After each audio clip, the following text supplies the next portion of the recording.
Porfiai por entrar pela porta estreita, porque eu vos digo que muitos procurarão entrar e não poderão.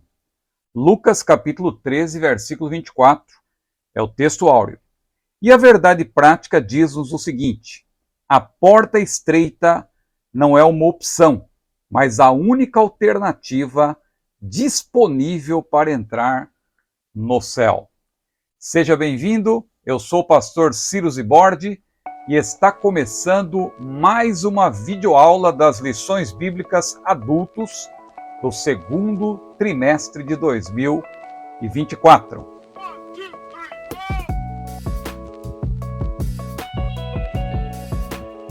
Curta esse vídeo, por gentileza. Se você desejar também, compartilhe, inscreva-se no meu canal e também seja membro. Eu tenho convidado os irmãos que já são inscritos a tornarem-se membros para que possam também ter benefícios, e um deles é justamente ter este roteiro que nós vamos utilizar nesta aula e temos utilizado em todas as outras.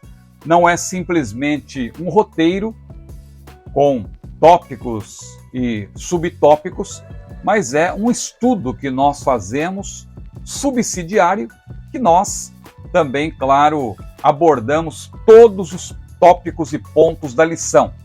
Claro que o nosso objetivo prioritário não é simplesmente fazer um comentário sobre os tópicos e pontos, porque nós fazemos também uma exposição dos textos bíblicos, que é um diferencial.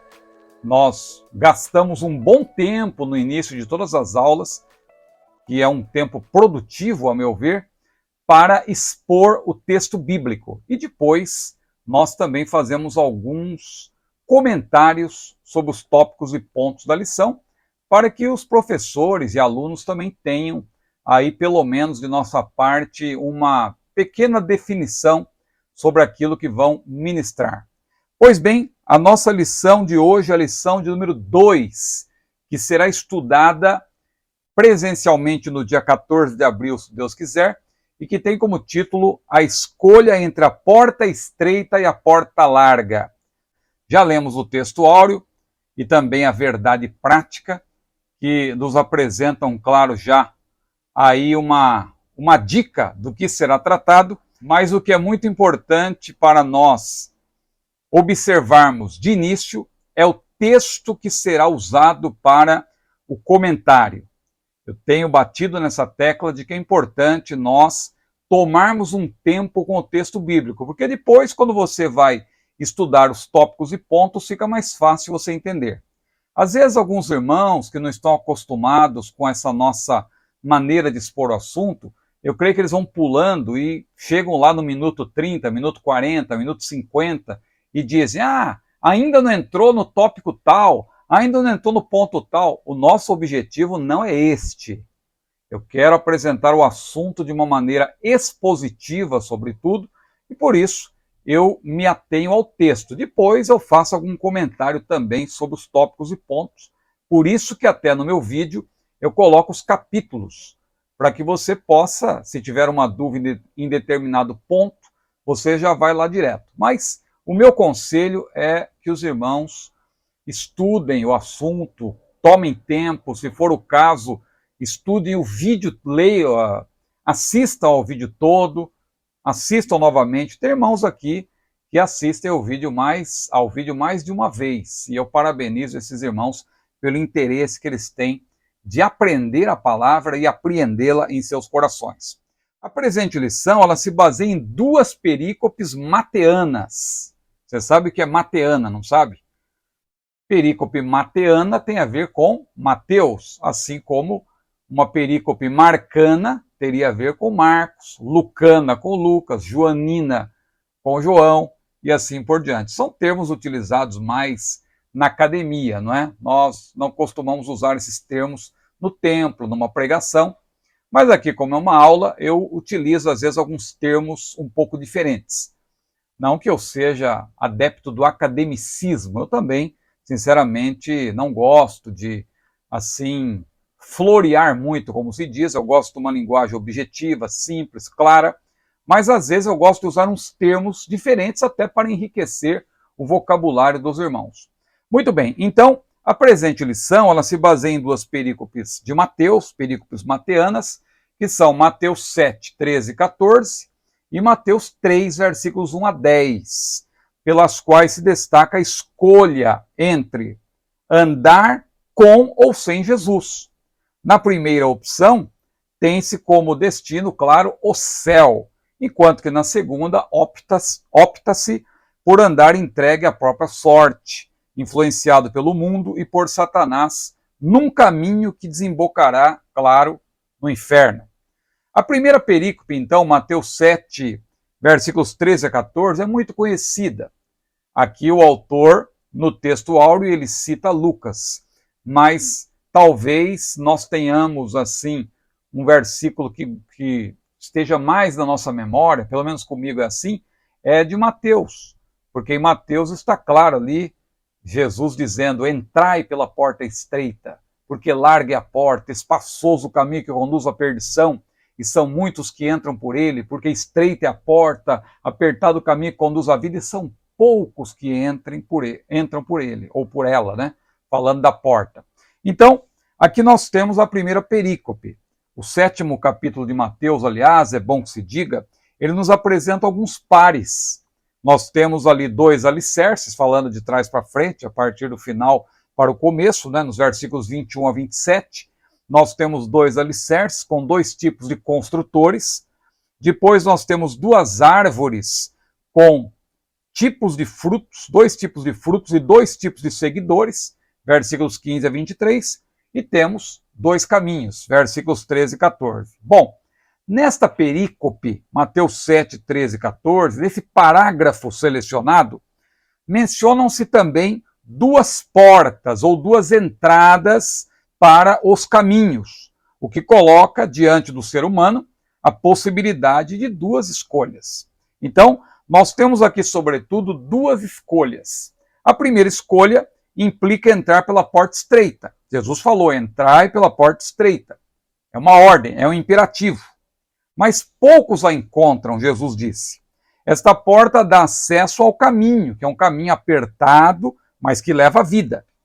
Como não há um terceiro caminho, quem não atenta para a ordem de Jesus, entrar pela porta estreita, escolhe, claro, permanecer no caminho largo. Então, aí você tem a primeira escolha, que é entrar pela porta. A segunda escolha, a rigor, não implica entrar pela porta larga, porque você há de convir comigo que a pessoa que não escolhe entrar pela porta estreita, na verdade, ela quer permanecer no caminho largo que ela já está, desde o momento que ela teve consciência do que é fazer escolhas, porque, claro, a pessoa quando está ainda na fase ali, antes da idade da razão, nós não podemos dizer que a pessoa já escolheu permanecer na porta, no caminho largo. Por isso até fizemos aquele comentário na primeira lição sobre a salvação das pessoas que vierem a morrer antes da idade da razão. Se você tem dúvida quanto a isso ainda, assista novamente, ou se você ainda não assistiu,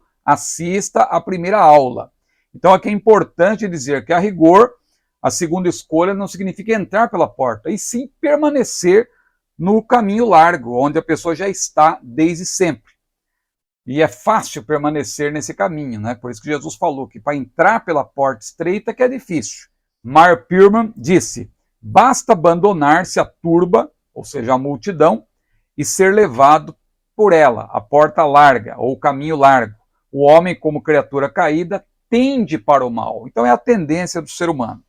Mas uma segunda perícope é Mateus 3, 1 a 10. Claro que é uma perícope extensa, eu não vou me deter muito nela aqui, mas eu vou recomendar para você o meu livro, João Batista, o pregador politicamente incorreto, porque neste livro eu faço uma abordagem, talvez você já tenha esse livro aí na sua biblioteca, se você não tiver, dá tempo de pedir nessa semana ainda pela Amazon, chega muito rápido e é um livro muito barato, o preço dele não chega nem a R$20, com desconto você pode pagar aí 11, 12 reais, e você vai ter um livro de minha modesta autoria, e eu vou deixar o link para você adquirir pela Amazon, aqui no meu canal.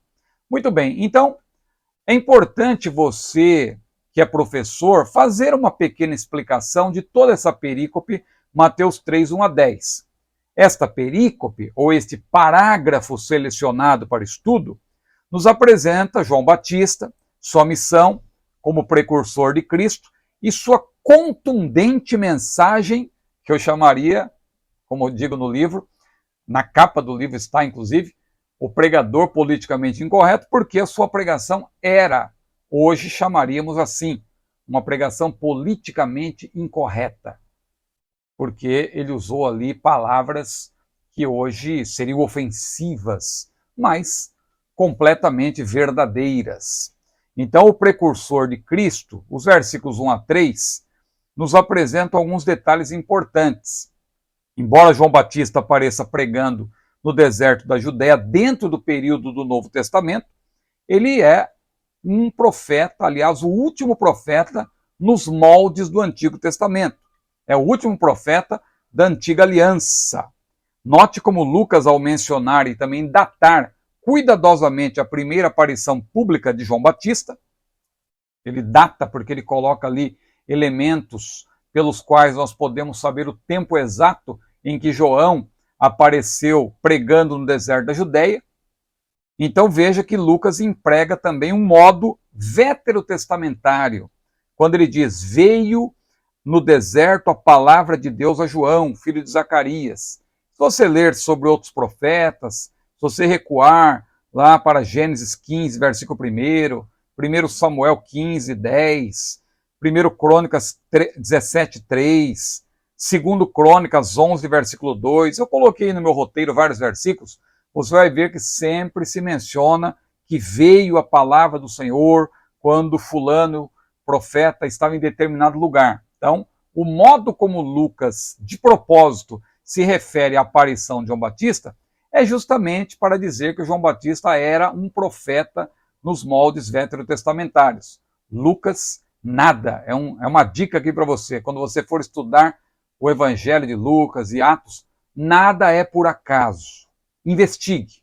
Lucas era um teólogo e ele, de propósito, ele usa alguns termos para fazer você entender a que ele está se referindo exatamente. Então veja, a missão de João Batista no deserto da Judéia, nesses versículos 1 a 3 ainda nós vemos, que ele veio para preparar o caminho do Senhor e por isso ele evoca Isaías capítulo 40, versículo 3. Apesar de sua beleza austera, o deserto da Judéia é um lugar de silêncio assustador, onde qualquer ser humano percebe sua fragilidade e dependência plena de água para sobreviver. Peter Walker, neste livro maravilhoso, Pelos Caminhos de Jesus, um livro muito bom sobre a Terra Santa, ele diz o seguinte, falando do deserto da Judéia, mesmo nos tempos bíblicos, era um local em que as pessoas iam para desfrutar da solidão, da vastidão do espaço e para ouvir a voz de Deus, que se elevava sob a cacofonia de outros sons e vozes. João Batista começou ali seu ministério, uma voz clamando no deserto, voz que clama no deserto. Esse também foi o lugar que Jesus naturalmente buscou para forjar seu próprio ministério nas palavras de Deus. Vemos no versículo 4 que João Batista era um pregador simples. Se andasse na terra hoje, aliás, João Batista seria um pregador simples e não uma celebridade evangélica. Eu coloquei aí no meu roteiro. Tal como sua pregação, seu estilo de vida era muito singelo, muito mesmo. Próprio de um homem que vivia no deserto. Quem ia a seu encontro via um homem metido num pano grosseiro, de pelo de camelo e com um cinto de couro atado à cintura e traje ostensivo de um profeta. Ademais, ele se alimentava de gafanhotos e mel silvestre. Eu coloquei no roteiro, então, uma pequena explicação sobre a roupa de João Batista e também sobre a sua comida. Quanto à roupa, nos tempos bíblicos, o cinto, você sabe, era uma faixa de couro ou de tecido com largura de 7 a 8 centímetros, isso de maneira geral, porque, claro, o cinto da armadura romana era um pouco diferente, porque ele era usado para segurar as armas. Mas o cinto, de maneira geral, era esse cinto de largura aí de 7 a 8 centímetros, servia não apenas para sustentar as indumentárias e erguê-las para o trabalho, ou para facilitar os movimentos, mas continha também aberturas provindas de pequenas bolsas para moedas e punhais, diz Mackenzie, nesse dicionário maravilhoso aqui também, ó, que eu sempre recomendo, esse dicionário aqui de Mackenzie, que é muito bom. Esse aqui, inclusive, eu ganhei do mestre Antônio Gilberto, de saudosa memória.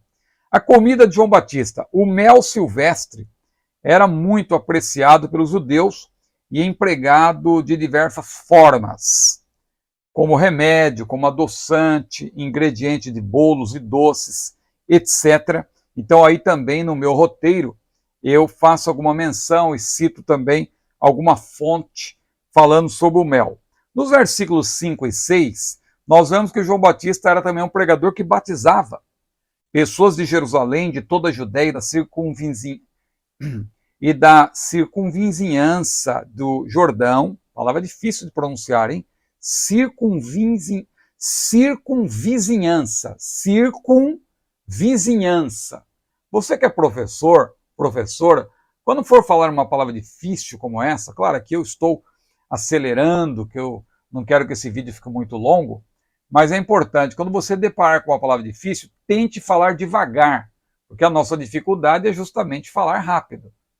Eu me lembro do meu pai que ele brincava comigo com aqueles trava-línguas, né? O rato roeu a roupa do rei de Roma e etc. Os tigres não comem trigo, para que dar trigo aos tigres?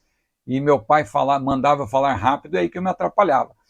Então, palavras difíceis você tem que falar devagar. Então, circunvizinhança. Então, como eu estava dizendo, pessoas de Jerusalém, de toda a Judéia e da circunvizinhança do Jordão, queriam ouvir atentamente seu duro discurso. Além disso, muitas delas eram batizadas por ele, confessando seus pecados, como diz Marcos, capítulo 1, versículo 5. Que resultado ante tamanha simplicidade desse homem. Ele era um pregador realmente ungido. Lembremos que ele era cheio do Espírito Santo desde o ventre de sua mãe. Isso nos ensina que jamais devemos nos afastar da simplicidade e pureza devidas a Cristo, não é? Segundo aos Coríntios, capítulo 11, versículo 3, diz que nós não devemos nos separar da simplicidade que há em Cristo. E os versículos 7 a 10 mostram-nos que João Batista era um pregador destemido. Sua mensagem era de arrependimento, doutrina que será objeto de estudo no terceiro tópico desta lição. E aí nós vemos de onde vinha a sua atração, porque ele é um pregador, apesar da sua simplicidade, ele atraía muita gente. As pessoas iam ter com ele no Jordão.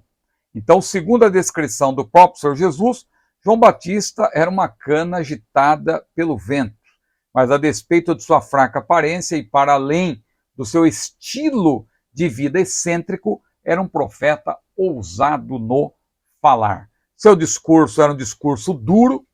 João Batista denunciava os pecados da sociedade, inclusive os pecados dos saduceus e dos fariseus, cujos frutos eram a hipocrisia e a autossuficiência. Então aqui eu faço uma abordagem, eu não estou aqui citando todos os pormenores do meu roteiro, mas você que é membro do meu canal, você tem acesso a eles, e se você for professor, você vai ter aí subsídios para você ministrar a sua aula. Vamos para o primeiro tópico, portas e caminhos. Então esse primeiro tópico tem 3 pontos. O primeiro, a porta estreita. Jesus se vale aqui claramente de uma ilustração bem conhecida para se referir ao caminho da salvação. Desde o Antigo Testamento você vê essa referência ao caminho, como diz lá o profeta Isaías, este é o caminho, andai nele, sem vos desviardes nem para a direita nem para a esquerda. Provérbios 15, 24 também menciona o caminho. E Vincent diz que um paralelo impressionante desta passagem, estou citando Vincent, tá vendo? Que também é um livro muito bom que eu recomendo, um comentário do Novo Testamento, exegético, que ele vai expondo cada termo. É exegético em certa medida, Claro que não é tão amplo, tão detalhado, mas você consegue pelo menos aí ler o Novo Testamento e ter um auxílio que vai pormenorizando os termos de acordo com o grego. Eu recomendo e tenho utilizado também na nossa exposição de Apocalipse. Não se esqueça, em toda terça-feira, às 21 horas ao vivo, aqui no meu canal, nós estamos expondo o livro de Apocalipse, perícope por perícope, e também versículo por versículo. Mas Vincent diz o quê? Um caminho, um paralelo impressionante desta passagem, que é Mateus 7,13, ocorre na tabuleta de Sebes, um escritor contemporâneo de Sócrates. Ali a vida humana, com os seus perigos e tentações, é simbolicamente representada como se passando em cima de uma tabuleta. O texto diz: não vês então uma pequena porta e um caminho na sua frente, com pouca gente nele e poucos conseguem percorrê-lo?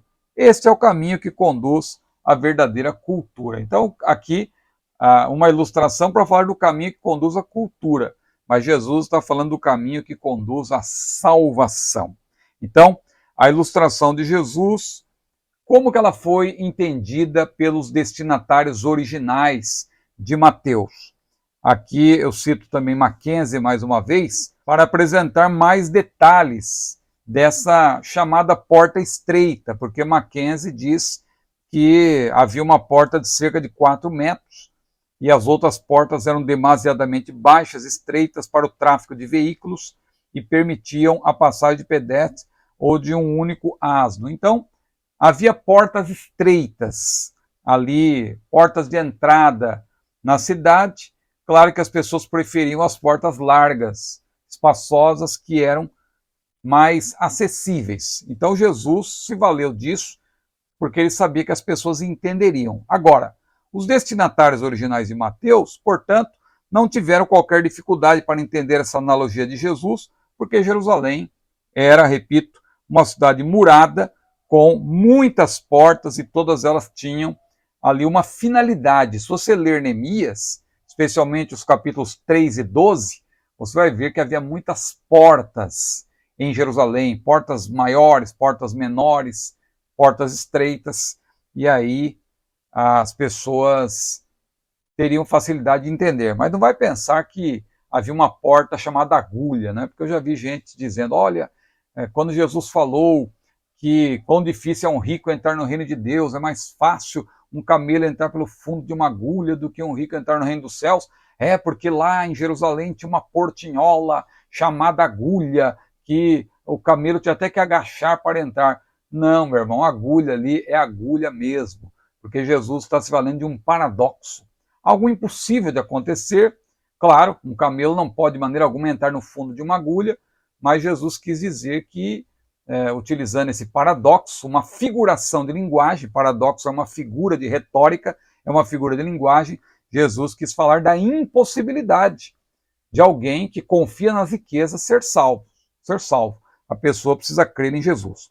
Então, finalizando esse primeiro ponto, por que Jesus menciona essa porta estreita? A porta estreita, para quem conhecia Jerusalém, é uma porta sobressalente, pela qual só podiam passar pedestres e pequenos animais. É essa a referência.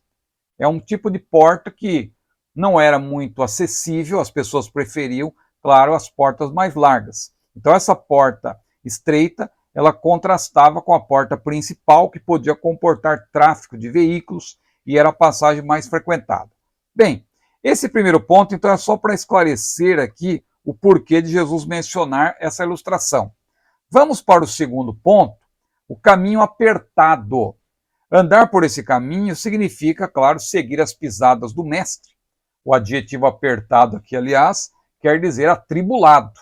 O autor até cita na lição, é o termo flibo no grego, né? Flibo, atribulado, que aparece em 2 Coríntios 1 e 6, quando Paulo diz nós somos atribulados.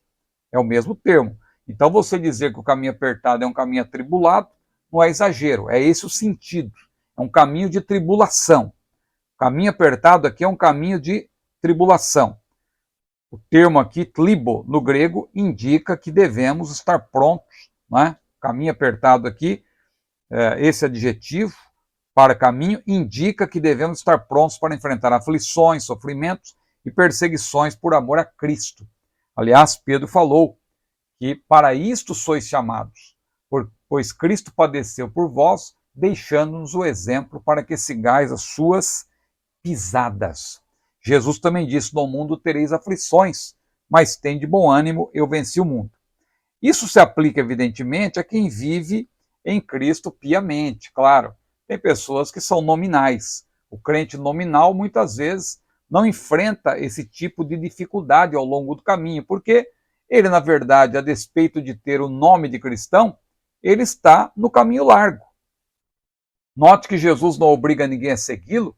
Ele diz: se alguém quer vir após mim, negue-se a si mesmo, tome cada dia a sua cruz e siga-me. Veja, se é uma conjunção condicional, mas aquele que quer seguir a Jesus deve fazer o quê? Renunciar-se a si mesmo e também tomar cada dia a sua cruz. É um caminho de sofrimento, é um caminho de luta, é um caminho de perseguição. É isso que Jesus quis dizer. Agora, os crentes nominais não estão preocupados com isso, porque o diabo não está preocupado com quem está no caminho largo.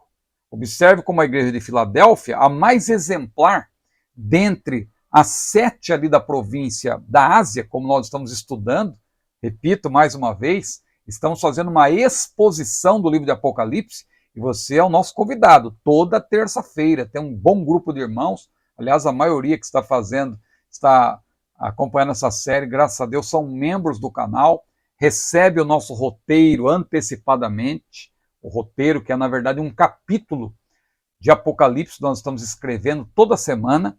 Então, quem é membro tem esse benefício.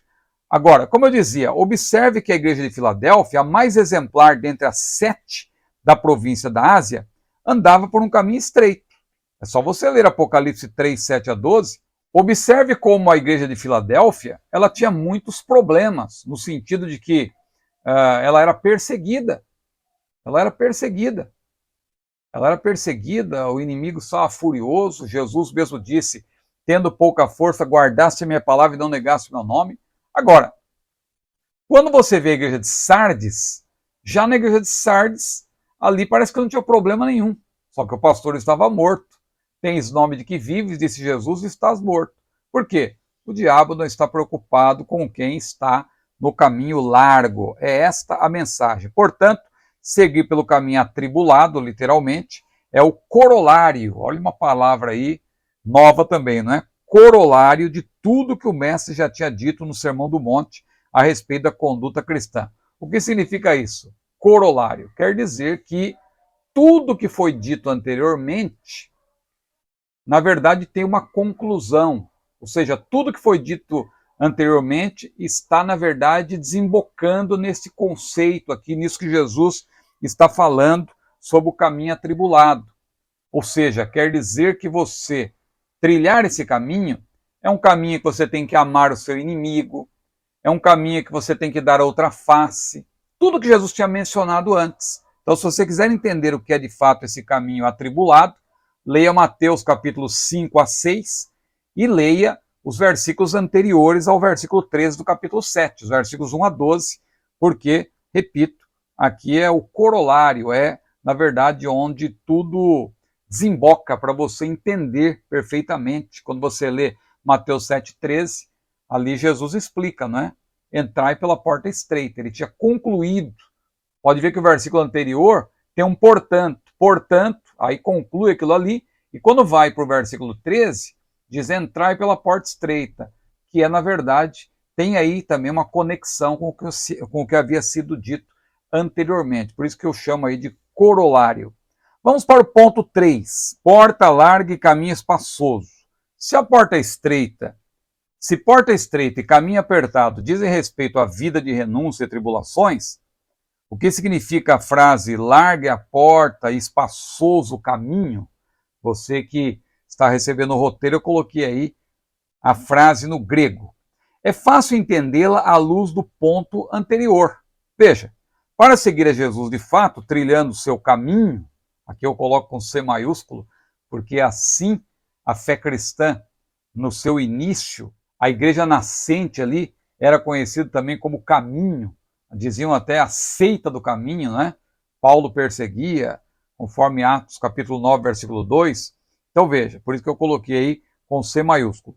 Para seguir a Jesus de fato, trilhando o seu caminho, o crente deve renunciar-se a si mesmo e tomar sobre si a sua cruz, como eu já citei, Lucas 9, 23, mas também Mateus 16, 24.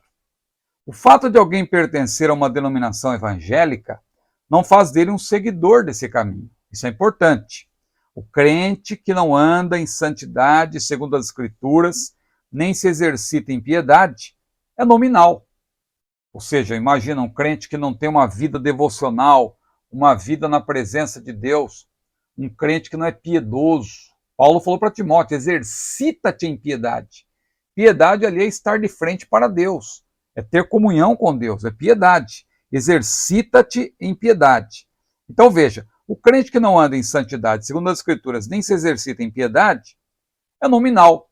Assim como o pastor de Sardes que eu mencionei, tens nome de que vives, estás morto. Olha como é algo que está claro, ele era um crente nominal, ele tinha nome, mas na verdade não era uma pessoa que tinha uma vida de devoção na presença do Senhor, assim como muitos naquele dia vão dizer, Senhor, não profetizamos em teu nome não expulsamos demônios, em teu nome não fizemos muitas maravilhas, e o que se lhes dirá? Jesus dirá para eles, nunca vos conheci, apartai-vos de mim, vós que praticais a iniquidade. Como se vê, não é somente o ímpio que anda pelo caminho espaçoso.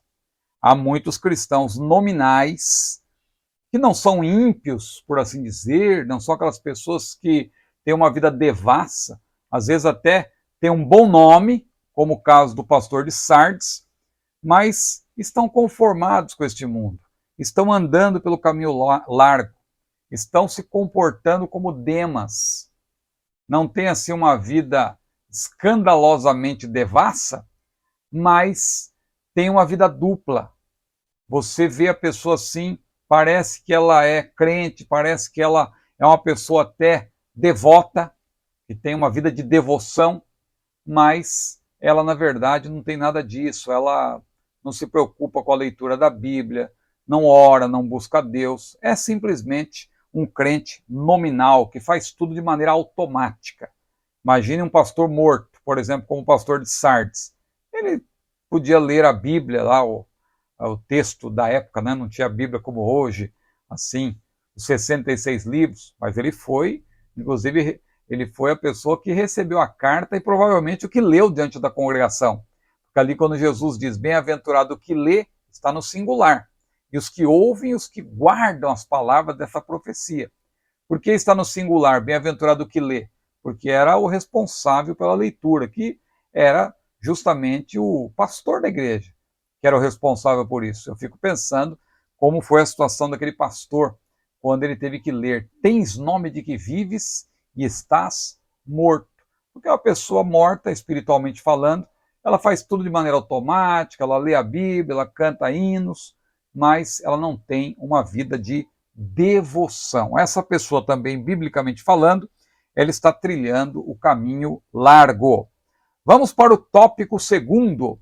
Por que entrar pela porta estreita é difícil? O autor então explica, primeiro ponto, uma porta aberta, porém difícil. Entrar por ela não é fácil, são poucos os que estão dispostos a negar-se a si mesmos. Veja como o assunto ele vai sendo repetido também, porque ensino tem a ver com repetição. Veja quantas vezes eu já falei de negar-se a si mesmo, negar-se a si mesmo. Por quê? Porque entrar pela porta estreita, o ensino principal é este, é negar-se a si mesmo. Se alguém quer vir após mim, disse Jesus, que andar pelo caminho estreito é justamente andar pelo caminho que foi aberto pelos passos de Jesus. Para isto sois chamados, disse Pedro. Para isso sois chamados, porque Cristo padeceu por vós, deixando-nos o exemplo para que sigais as suas pisadas. E João também disse que todo aquele que diz que está nele, também deve andar como ele andou. Então, entrar por essa porta não é fácil. São poucos os que estão dispostos a negar-se a si mesmos e sofrer pela causa do Evangelho. Muitos cristãos ao redor do mundo estão sendo perseguidos e mortos simplesmente por serem cristãos. Paulo, antes de sua conversão, também perseguia os que pertenciam ao caminho, com C maiúsculo. Mas ao entrar pela porta estreita, passou a ser perseguido. Jesus falou, não é? Eu lhe mostrarei quanto deve padecer pelo meu nome. Por que ele preferiu negar-se a si mesmo, no caso de Paulo, não é?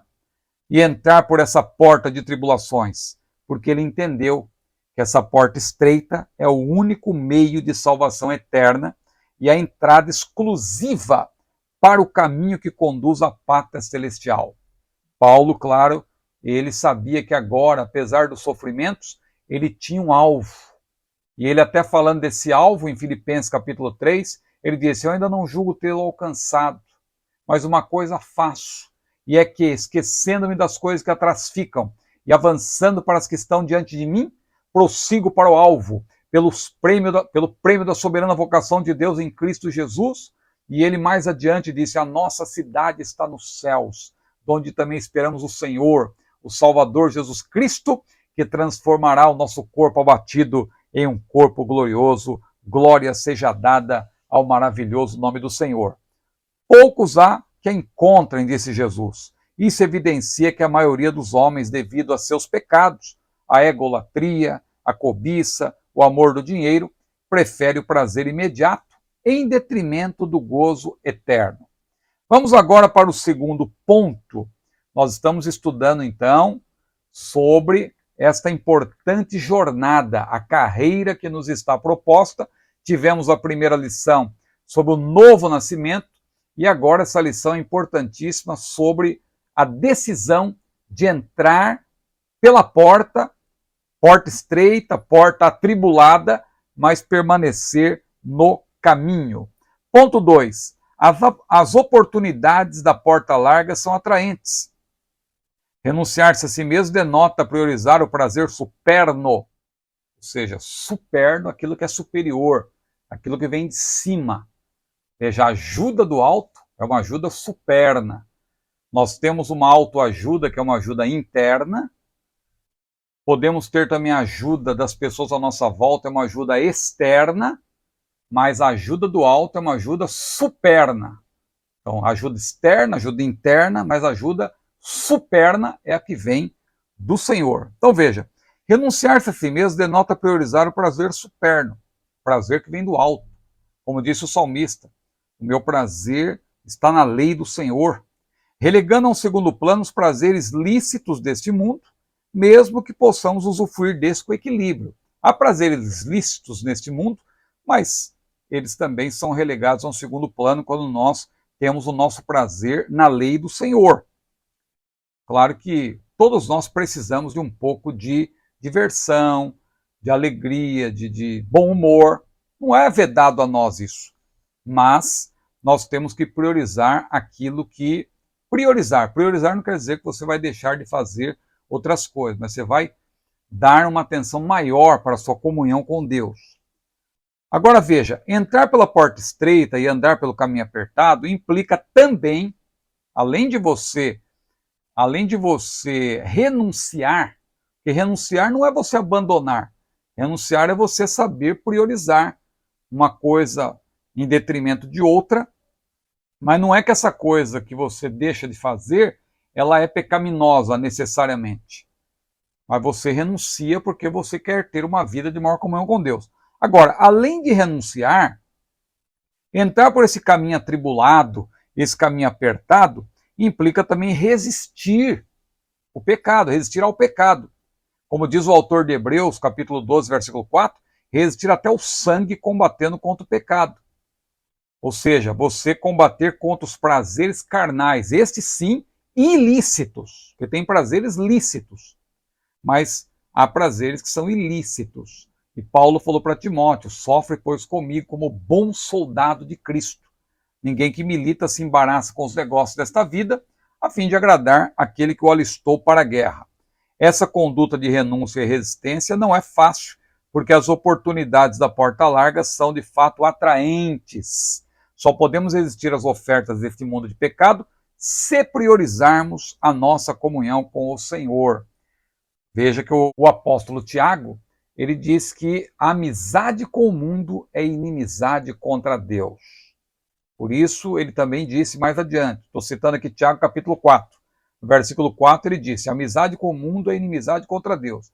E no versículo 7 ele diz, sujeitai-vos, pois, a Deus e resisti ao diabo, porque você só resiste ao diabo se você sujeitar-se a Deus. Resistir ao diabo, ele fugirá de vós. Ali, e em seguida ele diz, chegai-vos a Deus e ele se chegará a vós. Terceiro ponto, as razões das exigências. O autor vai explicando melhor. Por que o crente tem que entrar por esse caminho estreito, esse caminho atribulado? Por que Deus não facilita tudo para nós? Tudo, irmãos, é para nós nos aperfeiçoarmos na nossa caminhada. Veja, eu coloquei aí uma pormenorização. O mundo está na contramão. A percepção, como o autor coloca no texto, a percepção que nós temos muitas vezes é que nós estamos na contramão. Mas, na verdade, claro, biblicamente falando, quem está na contramão é o mundo. O autor afirma que nós estamos na contramão porque é uma percepção, claro, eu já preguei muitas vezes isso. A nossa percepção é essa, irmãos, nós estamos na contramão deste mundo. Nós estamos resistindo o mundo. Mas, na verdade, é como se você estivesse numa estrada. Imagine você numa estrada e você vê as placas estão indicando que a mão está certa, você está indo na direção certa. Mas aí vem 20, 30, 40, 50 carros na direção oposta, com o farol alto na sua direção e dizendo, sai daí, você está na contramão. Aí você diz, não, a placa está dizendo que eu estou na mão certa, vocês que estão na contramão. Mas eles são maioria, não é? Então o que o autor quer dizer é exatamente isso. Nós nos sentimos na contramão porque nós somos minoria. Mas a despeito de sermos minoria, nós estamos na mão certa, porque, embora pareça que estamos na contramão, haja vista sermos minoria, é o mundo que jaz no maligno. 1 João capítulo 5, versículo 19. Se o mundo está no maligno, é o mundo que está na contramão e não nós. Agora, quem tem a palavra de Deus como lâmpada para os pés e luz para o caminho, evidentemente, irmãos, repito, está na mão certa, este é o caminho, andai nele. São os ímpios que avançam a passos largos na direção errada. Você já leu o Salmo 73? O salmista estava com essa dúvida. Meu Deus, será que eu estou errado? Os ímpios prosperam, os ímpios não sofrem, e eu estou aqui sofrendo. Só que aí Deus revelou para ele. Asaf percebeu que os ímpios estavam em lugares escorregadios. Eles estavam trilhando o caminho da morte. E nós, a despeito de estarmos no caminho apertado, no caminho atribulado, nós estamos trilhando o caminho da vida. Então, esse caminho da vida, aqui, você que tem o meu roteiro, você vai gostar, porque eu coloquei um estudo. Você que é pregador, olha que interessante, eu coloquei aí, estamos andando pelo novo e vivo caminho, e eu faço uma explicação aqui, inclusive sobre o tabernáculo. Porque lá em Hebreus capítulo 10, versículos 19 e 20, está escrito assim, tendo, pois, ousadia para entrar no santuário pelo sangue de Jesus. O santuário ali é o lugar santíssimo. É a última divisão do tabernáculo. Aquele lugar onde somente o sumo sacerdote, uma vez no ano, ele entrava com sangue, diz a Bíblia, e ele ali aspergia o sangue, e a Bíblia diz que a nuvem da glória de Deus descia e os pecados eram perdoados.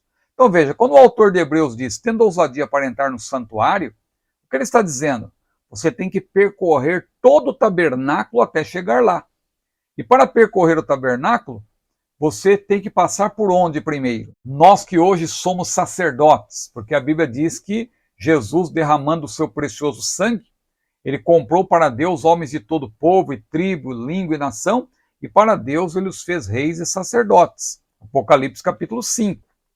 Então nós, como sacerdotes que somos, primeiro nós temos que entrar pela porta. Quem olhava para o tabernáculo assim, via algo com uma aparência não muito boa, aquele texugo, que talvez fosse assim cinzento, não tivesse uma boa aparência, só que do lado de dentro do tabernáculo tinha o quê? Ouro, pedras preciosas, linho finíssimo, ali cores maravilhosas, mas para a pessoa conhecer aquilo, ela tinha que ingressar, ela tinha que entrar, tinha que atravessar a primeira porta. Então aí você vê pelo menos 7 passos. O que eu coloquei no roteiro, você que é membro do canal vai gostar. 7 passos que você dá nesse novo e vivo caminho que Jesus abriu para nós. Que é um caminho espinhoso, é verdade, mas é um caminho de bênçãos. Então, primeiro tem que entrar pela porta. A porta é estreita, que eu estou comparando aí com a porta, a entrada do tabernáculo, que eu chamo de passo da decisão. A pessoa tem que entrar. Eis que diante de ti toma os céus e a terra, disse Moisés, como testemunha contra vós, que te tenho proposto a vida e a morte, a bênção e a maldição, mas olha o conselho de Deus, escolhe, pois, a vida para que vivas tu e a tua descendência. Então, o primeiro passo, o passo da decisão. Quando o sacerdote passava pela entrada do tabernáculo, ele via diante de si o quê? O altar do holocausto. Então, isso fala de sacrifício. É o nosso segundo passo, o passo do sacrifício. Porque Romanos 12 diz que nós devemos oferecer os nossos corpos como sacrifício vivo, santo e agradável a Deus, que é o nosso culto racional. Avançando ainda no pátio, no lugar ao ar livre, o sacerdote via a pia de cobre, onde ele tinha que lavar as mãos e os pés antes de ingressar na segunda divisão do tabernáculo. Ou seja, é o passo da purificação, a purificação pela palavra. O crente tem que se purificar para que ele possa avançar. Quem não tem uma vida pura, uma vida santa diante de Deus, não tem como avançar na sua caminhada rumo ao céu. Mas, ingressando no lugar santo, o sacerdote dava então o seu quarto passo, e ele estava diante da mesa dos pães da proposição. Pão fala de comunhão, mas pão também fala de alimentação. Nós temos que nos alimentar nessa caminhada. Jesus é o pão vivo que desceu do céu. A palavra também é o maná, é o pão de Deus para nós. Então nós temos que comer. O quinto passo é o passo do testemunho, junto ali ao candelabro, o castiçal de ouro, com as suas 7 lâmpadas que brilhavam continuamente. Isso fala do testemunho. Nós somos a luz do mundo, como disse Jesus. O sexto passo, ainda no lugar santo, a segunda divisão do tabernáculo, era junto ao altar do incenso. O altar do incenso, ali onde se queimava um composto aromático formado por estoraque, onixa, gálbano e o incenso propriamente dito. Então veja, estoraque, onixa, gálbano e o incenso. Formava-se um composto aromático que era queimado e a fumaça subia diante de Deus. E o salmista lá no Salmo 141, versículo 2, ele diz: suba a minha oração perante ti como incenso. Lá em Apocalipse também, o incenso é chamado de a oração dos santos. Então, meus irmãos, aí nós temos o passo da oração. E o passo final, o sétimo passo, é justamente o passo da ousadia. Tendo, pois, ousadia para ingressar lá na última divisão do tabernáculo, onde somente o sumo sacerdote podia entrar, mas Jesus já entrou lá, Jesus já abriu a porta, Jesus já tirou, o véu já se rasgou e nós podemos ter uma comunhão mais íntima com o Senhor. Então tudo isso é pormenorizado aqui nesse terceiro ponto do meu roteiro. Vamos para o terceiro tópico, entrando pela porta e pelo caminho do céu, porque na verdade nós sabemos que essa nossa jornada é uma jornada que nos levará para o céu. Aí vem um ponto muito importante, o arrependimento de pecados. O arrependimento de pecados, irmãos, como vimos na introdução desse roteiro, João Batista pregou o arrependimento, arrependei-vos. O precursor de Jesus pregava o arrependimento, que é uma doutrina também fundamental quanto à salvação. Não por acaso o Senhor ordenou que em seu nome se pregasse o arrependimento e a remissão dos pecados em todas as nações, começando por Jerusalém, Lucas 24, 47. Então, aí eu pormenorizo um pouco o arrependimento. Você sabe que na lição, em razão do espaço não ser muito grande, o autor resume. Por isso que ele oferece também um livro adicional com uma maior pormenorização. Então veja, Deus capacita o pecador para que se arrependa, para que o homem não se glorie. O verdadeiro arrependimento é a obra de Deus. A Bíblia diz que Deus dá o arrependimento.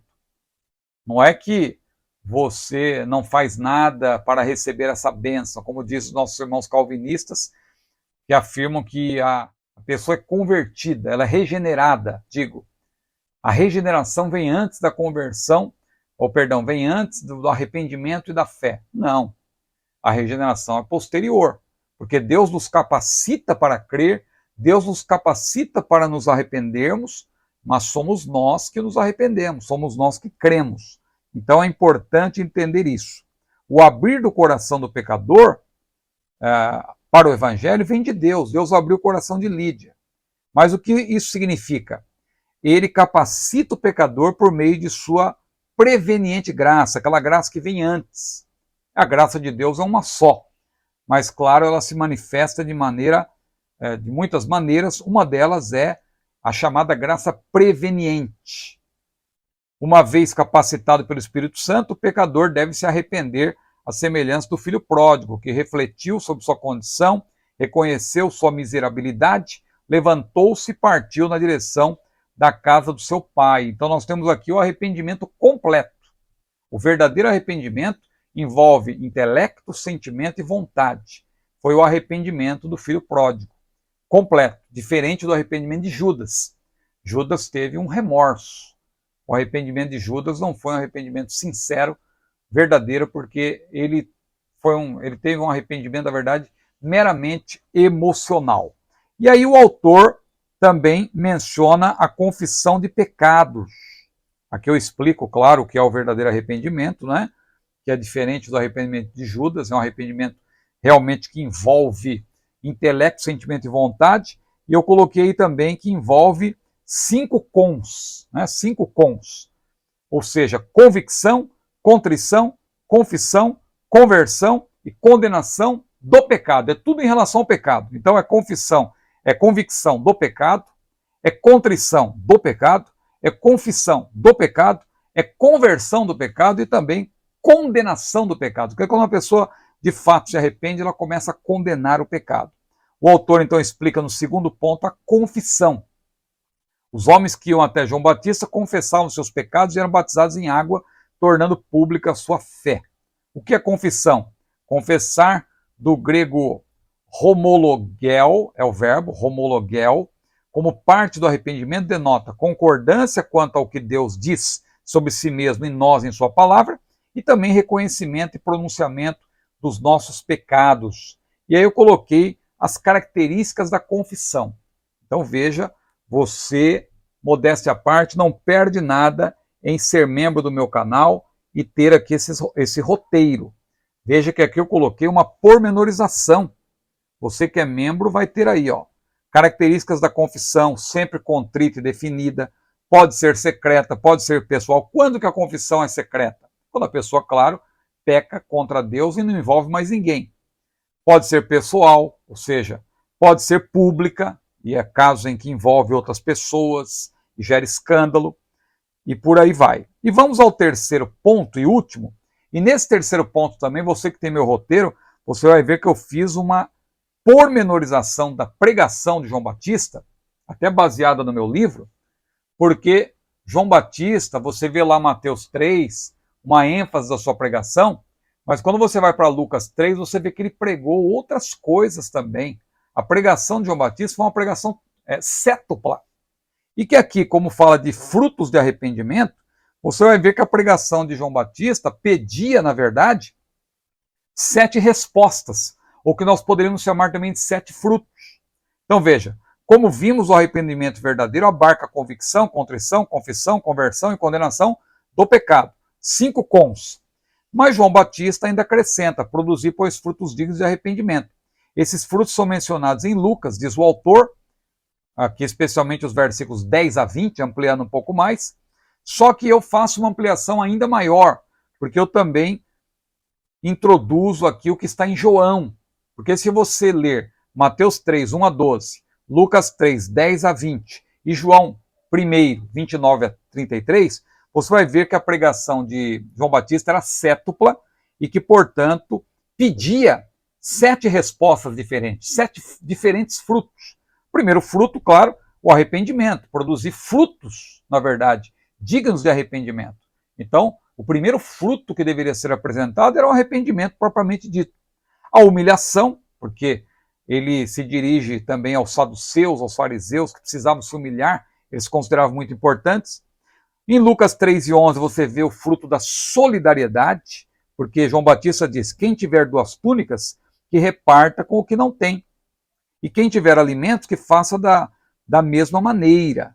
Então aqui você vê que havia diferentes públicos ouvindo João, tinha a multidão de maneira geral, que saiu a ter com ele de Jerusalém, toda a Judeia e toda a circunvizinhança do Jordão, tinha os publicanos, que eram cobradores de impostos, tinha os soldados, que nesse caso em particular não eram romanos, eram soldados judeus, excepcionalmente, eram da guarda lá de Herodes.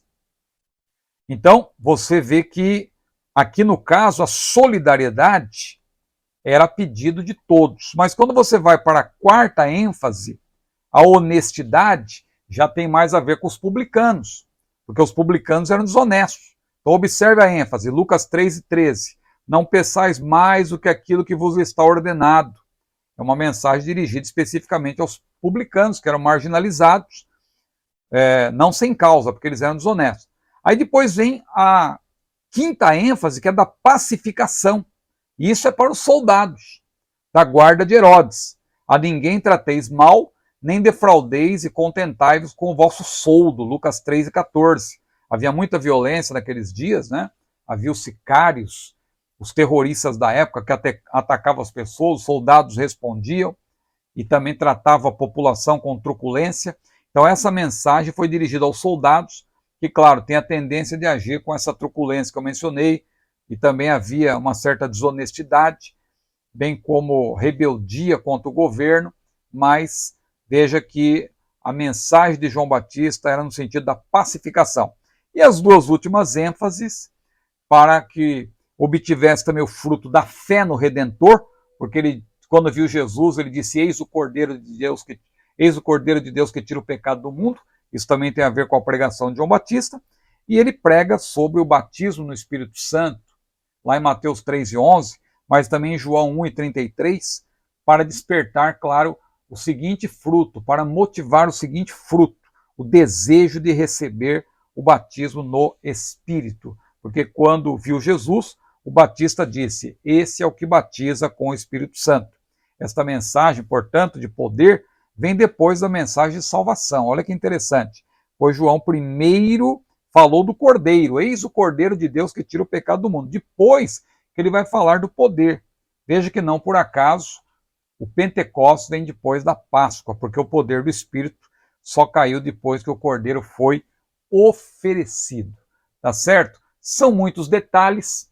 Eu aqui não estou abrangendo tudo que está no meu roteiro, porque também a minha finalidade é deixar à disposição dos membros desse canal um estudo aí para vocês juntarem com aquilo que eu estou falando. Claro, quando vocês juntam aquilo que foi falado com aquilo que está no roteiro, vocês vão ter, evidentemente, um melhor aproveitamento desta matéria.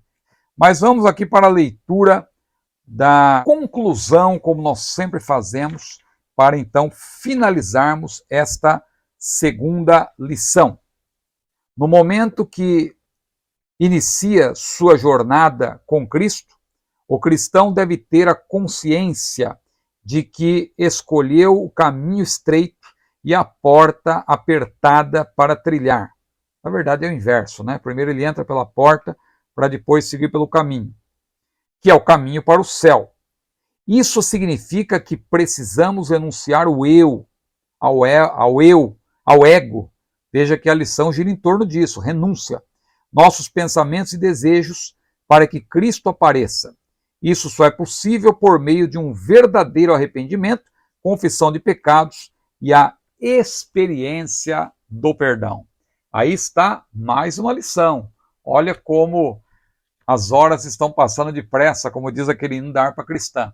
Então nós já estamos aí caminhando, a próxima lição já é a última lição desse primeiro bloco. Nós estamos dividindo essa lição em 3 blocos.